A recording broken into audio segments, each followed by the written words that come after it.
Hello everyone and welcome back to another episode of B-17, Queen of the Skies, here on the World War II Solitaire Board Game channel. So this is gonna be mission 18. Yeah, I'm also surprised we have survived for a long time in B-17 and a long time in Batter's Best. And I gotta be honest, I thought like, yeah, maybe it's gonna be a few episodes and then I'll be dead. And maybe I'll do another campaign in the future, but I did not think I was going to do this many episodes of B-17 and Patter's Best. But we'll see. We'll see what happens. We'll see if I survive in Patter's Best. We'll see if I survive in B-17. But to be honest, I do not think it's going to happen. Here we have the mission log, and we can see here we have done 17 missions, so this is mission 18.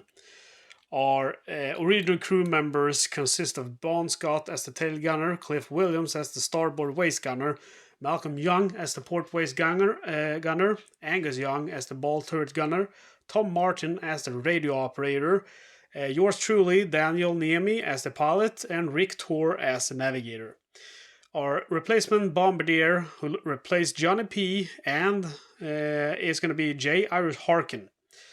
And then we have our co-pilot Rodrigo Buffett was replaced by Philip Merritt, was replaced by William Bridge. Our engineer Ronald Lee Ermy was replaced by Brett Grimmond, was replaced by Phil Rudd. Okay, so let's see where we're gonna go ahead and go for our next mission, mission 18. As usual, guys, we want a low roll on this red die, and I think maybe if I keep the 6 up, maybe that should give me a low roll. So we'll attempt to that. The dream roll is 11, because then we're gonna have a mission in zone 2. And yeah, last run was a draw. We had to abort the mission due to the fact that we had our oxygen out. So we have had a total of 7 victories and 10 draws, not a single defeat. So basically with the 1, 2, 3, 4, 5, 6, 7, 8 missions left, basically that means the campaign will be won by the rules, as the rules are described, if I don't get a loss in this run. Okay, we shall stop talking and roll for the next mission. Please, can I have a roll of 11? We get a roll of 16. Okay, I'm going to do that in the future. Keep the 6s up. I think that gives me luck, because this mission is going to be Lille. Lille Industry, which we recently visited. And that is in zone 3. So that is, in mission 18, that is not bad. Okay, target city for mission 18. Yes, we're still in Heaven's Way. It's an industry. And we shall roll now for the B-17 formation position. And we roll 10, so we are in the middle. And then we roll for the squadron position. And we would like a roll of 1, 2, 4. And we roll a 2, so that's good. It's not the best roll, but it is good. So yeah, we have another milk run. Lille is over here in zone 3. So let's enjoy the milk run together. This guy should be over here. So we go ahead and enter zone 1. And as you know, in zone 1, nothing happens. And before we do that, we got so excited, we forgot to check our flight gazette, flight log gazetteer for Lille. And note the modifiers. We have a -2 and we have a 0 in the target zone. And that's for, of course, rolling for enemy fighter waves. Okay, so we enter zone 1. Zone 1 is safe, as you know. That's why it's my favorite zone. We enter zone 2 and roll for fighter cover. And roll a 4, so we have fair fighter cover, which we note, of course, on our mission chart. And then we roll for enemy fighters, and we have a -2 to roll now. Roll a 1, that means we have no fighter at all. So we enter the designated target zone. That went quick. We roll for the weather, and we roll 9. That is going to be good weather. We have good weather over the target for today.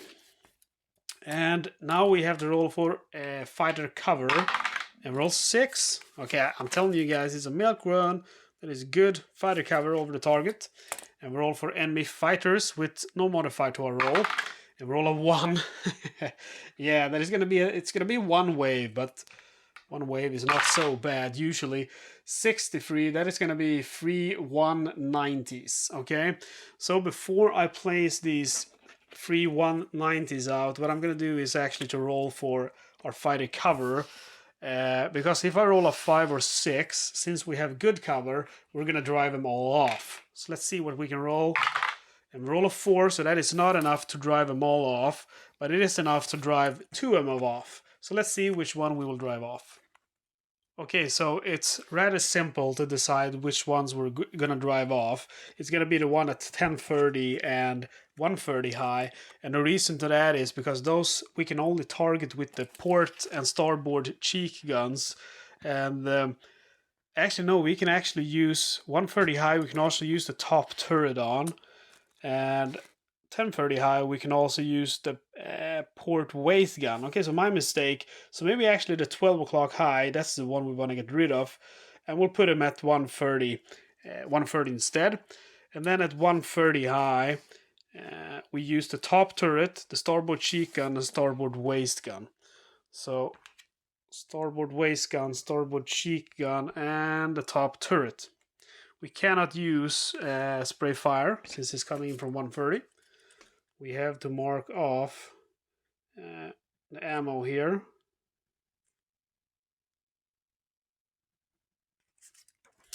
And we're all for his pilot status, and we're all 5, so he's an average pilot. To hit with these rolls, I believe that I need a 6 on all of them. Yes, that is correct. A roll of 6, we managed to get him with the starboard waist gun. Roll of 5, starboard cheek gun. Roll a 5, top turret. And we roll a 6. So we get a 6 with the top turret. And the top turret is manned by our new engineer, Phil Rudd. We have no +1 to reroll because it's a FW. So the damage is a 3, which is fighter breaks off, and with a -2 now to his attack roll. So for him to attack us, he actually needs to roll a 6 to manage to hit. He rolls a 1, so that is a miss. So we now go to enemy flak. Alright, so we scratch this off, marking that we have dealt with wave 63.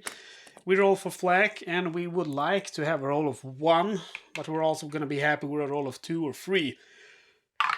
We roll a 5, that is going to be medium flak, so we have to take 3 flak hits. So there is a chance now that we'll actually be hit by flak.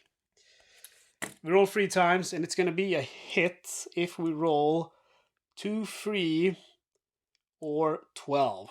First hit, we roll 7. It is actually 7 is also a hit.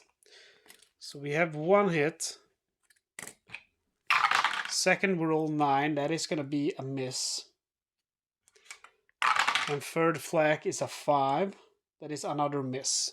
So we have 1 hit, but the hit will probably be more hits. We'll roll for effect of flak hits on the 04 table with 2D. And roll 8, which is going to be 2 hits. So we have a total of 2 hits to deal. And we roll on area affected by flak. And we roll 2d6. First roll is the nose. Second and final roll is 3, which is going to be the port wing. We go ahead and look at the chart for the nose. That's P1. And we roll 9. That is going to be superficial damage. And we'll look at the port wing now. And roll 8 superficial damage. That's cool. The only bad thing now is we're going to have a bad modifier to our bomb run. We survived the flak. We roll for the bomb run. On a roll of 1 to 2, we're off target. 3 or higher, we're on target. Keep in mind now we have a +1 modifier to the roll because of the flak we took. And we roll a 5, we have a -1 to the roll because of the flak. So 5 turns into a 4. We're still on target. We have another mission success, as long as we can make it back alive. Let's roll for how many percentage. We roll 8. With a roll of 8, we have 30%. Note here, 30%. And that's cool, we're done with the bomb run. So what we do now, of course, is as always, we turn the ship around and we roll with no modifier here on the roll for enemy fighter waves. And we roll 2. That is going to be 1 enemy fighter wave. And actually before we roll for the wave, let's see our fighter cover. We have fair fighter cover in zone 3 on our way back. And the wave is going to be 22, which is 2 110s. And as usual, when we have fair or good fighter cover, let's go ahead and roll to see in case we drive them back. We have fair cover. On a roll of 5 or 6, we drive both of them back. And roll a 3, that means we're going to be able to drive one of them back. And I rolled 22 right. Yeah, so 1 at 12 o'clock low and 1 at 10:30 low. Okay, so there we have it. We have fair fighter cover, enough to drive one of them away, so we'll get away with the 12 o'clock one. And then at 10:30 high, we can fire the top turret, port cheek, port waist. So we fire the port cheek, port waist, and the top turret. We are going to need a roll of 6 to hit. We mark off the ammo, port cheek, top turret, and port waist. And roll for pilot status. We have an average pilot. To hit with the port cheek, our navigator, Rick Tor, needs a roll of 6. He missed. To hit with the port waist, our port waist gunner, who's Malcolm Young. The starboard waist gunner, Cliff Williams, and port waist gunner, Malcolm Young. I often don't remember their names. He needs a 6 to hit. He rolls a 2. Top turret is Phil Rudd. He also needs a 6. He rolls a 3. So we miss. This guy will now hit us on a roll of 5 to 6. He rolls a 4, so that means he does indeed miss. He flies by. My tail gunner is going to go ahead and shoot. He hits on a 6. He hits. Damage now is going to be a +1 because it's a twin gun. So he will take him down on a roll of 4, 5, or 6. And rolls a 5, so guess what? That is a kill. Bon Scott gets his 2nd kill of this whole campaign. Bon Scott is the tail gunner and is a Messerschmitt 110. And we should also note it. I don't know why I used the red color. I usually use that for bad stuff. Guess I got excited again. 110. Awesome. So that is again, that is the 2nd kill for our tail gunner, so not a lot of kills from him. Let's go ahead and go back to the strategic movement board. Alright, so we scratch out wave 22 and we get going now into zone 2. We roll for fighter cover. We have poor fighter cover on our way back. And enemy waves, we roll now with a -2 to roll. And roll a 2, so there's not going to be any enemy fighters. We're back over the safety of England. Let's roll for weather. And the weather, whoo, a 12 is not good. That is bad weather. Bad weather. So on a roll of 2 now, we're going to have problem. We attempt to land. We're all on the landing table. We roll 5, which turns into a 3. But on a roll of 2 to 12, B-17 is safe. So guys, that is another successful mission. We have another victory. V for victory. And we also got to kill this mission. The tail gunner got one of those Messerschmitts 110s. And that marks, let's see, we got 30% of the bombing. That marks the 18th mission now that we're alive. That means we only have 7 more missions to go. And if it's going to be like this, with a bunch of milk runs, I'm starting to feel like we have a chance to actually survive. But let's see before we get too brave, because I'm sure next run is going to be one of those zone 8 runs or zone 7 runs, and then you know it's just it's going to be a bad time. Okay guys, as always, thank you so much for watching. I hope you'll take the time to like the video and comment on it. Also, if you're not subscribed, I would be very happy if you would subscribe. Other than that, I just want to say thank you so much for watching, and I will see you for episode 19 of B-17 Queen of the Skies.